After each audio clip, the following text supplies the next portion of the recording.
On a morning in May 1989, police received a report to respond to an abandoned gas station near the city of Pontiac in the U.S. state of Michigan. When officers arrived at the location, they had to break down the office door after finding it locked. Inside, the surprise was shocking. The safe was empty, and 2 employees connected to the incident had disappeared without a trace.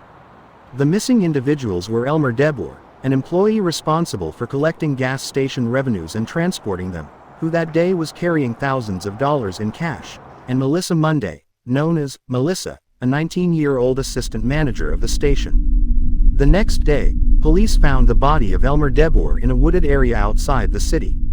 He was handcuffed and had been shot twice in the back of the head. For investigators, this was not just a simple assault, it was a cold-blooded execution. But the question that puzzled everyone was, what is the connection of this quiet young girl to this brutal crime? Since the day of the incident, Melissa had completely disappeared, and no one heard from her again.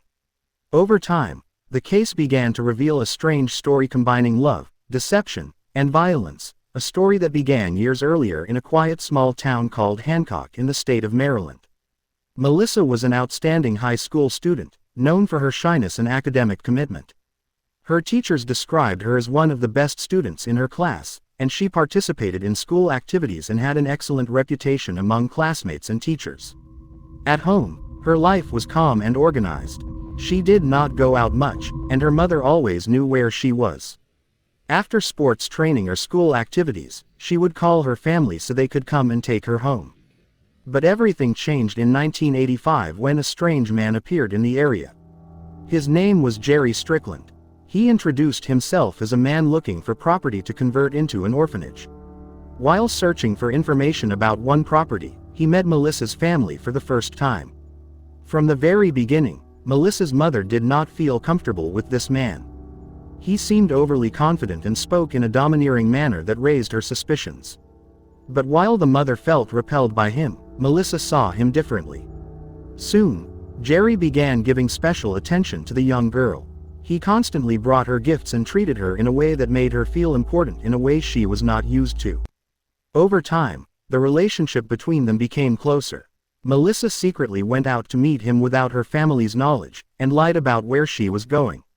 For a girl known throughout her life for honesty and obedience, this was an unprecedented change. Jerry exploited her attachment to him and told her emotional stories about a tragic past, claiming that his first wife and child had died in a horrific car accident. Melissa believed everything he said and fell completely under his influence. As her relationship with Jerry grew stronger, her family began noticing strange changes in her. One day she appeared wearing a new ring and told her mother she bought it as a souvenir. But the truth the family later discovered was that Jerry had given it to her. Despite these signs, her mother never imagined that her daughter was about to make a decision that would change her life forever. On a morning in April 1986, Melissa left her home as she did every day heading to school. She said goodbye to her mother, telling her she would return in the evening. Those were the last words the mother ever heard from her daughter. Instead of boarding the school bus, Melissa got into Jerry Strickland's car and left the state with him. Her family could not believe what had happened.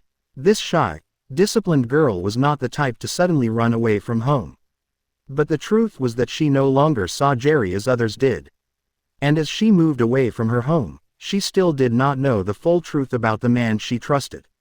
His wife and child had not died as he told her, they were still alive. Even worse, Jerry had a serious criminal record.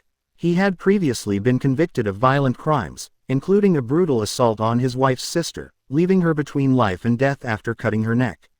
The couple later settled in the state of Michigan near the city of Detroit. They lived there, but she never told her family where she was. Although she was trying to build a new life, her relationship with Jerry was not as she imagined. Those close to her described it as cold and lacking affection.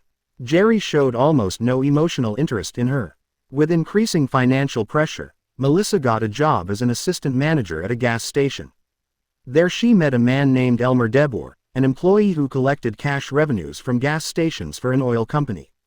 Over time, a strong friendship developed between them.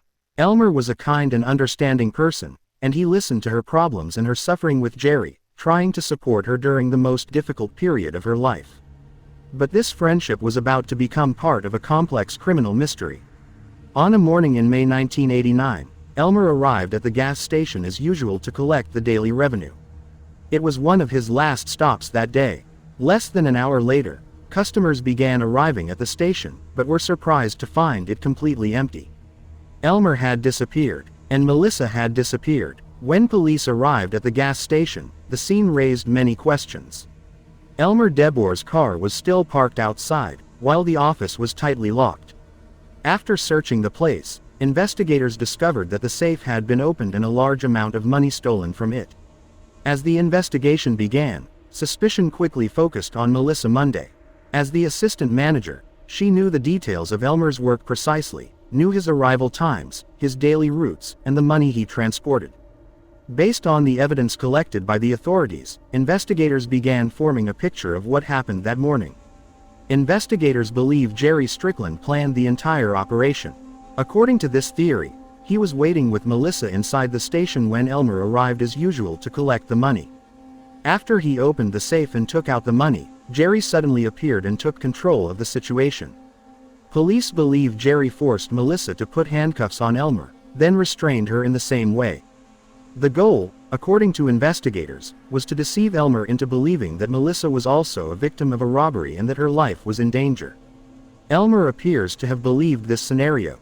He knew Melissa and considered her a friend, so he cooperated in hopes of protecting her. But what happened next was far more brutal than he expected.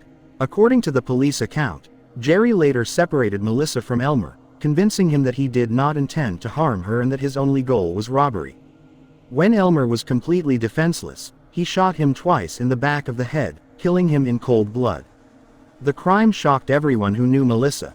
Almost everyone initially refused to believe she could be involved in such an incident.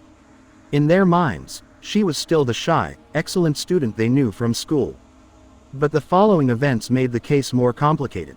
The very next morning after the murder, Jerry and Melissa were seen in Pontiac buying a used blue truck. Even more suspicious, the vehicle was paid for in cash using small denomination bills. During the purchase, Jerry left the place for some time to arrange insurance procedures, while Melissa stayed alone with the seller for more than 2 hours. For investigators, this was a key point in the case. If Melissa had been held or forced to stay with Jerry, she would have had a perfect opportunity to ask for help, contact the police, or inform anyone about what happened. But she did nothing. For this reason, police concluded that Melissa was not just a hostage or victim, but a partner in the crime. Her old friends were divided between those who believed the police version and those who completely rejected it.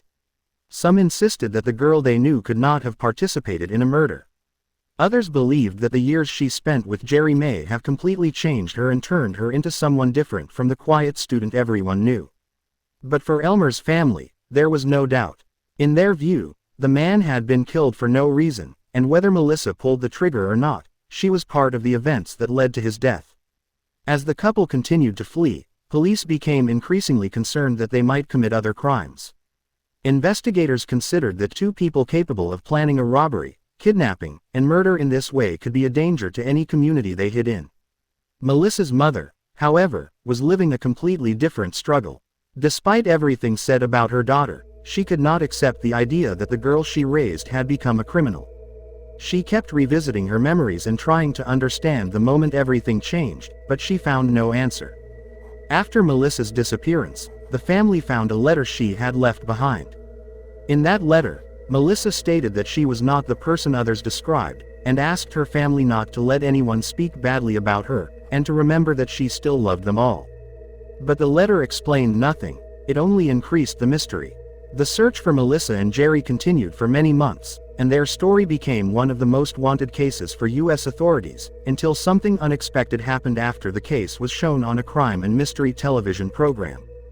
Just hours after the episode aired, police received calls from residents of a small town in the state of Washington after many callers confirmed they recognized the fugitive couple. Authorities moved quickly, and after about 7 hours of the broadcast ending, they were able to locate them and raid the house where they were hiding, arresting them. The biggest surprise was that Jerry and Melissa were watching the same episode on television at the moment of the raid, and they knew that their arrest had become only a matter of time.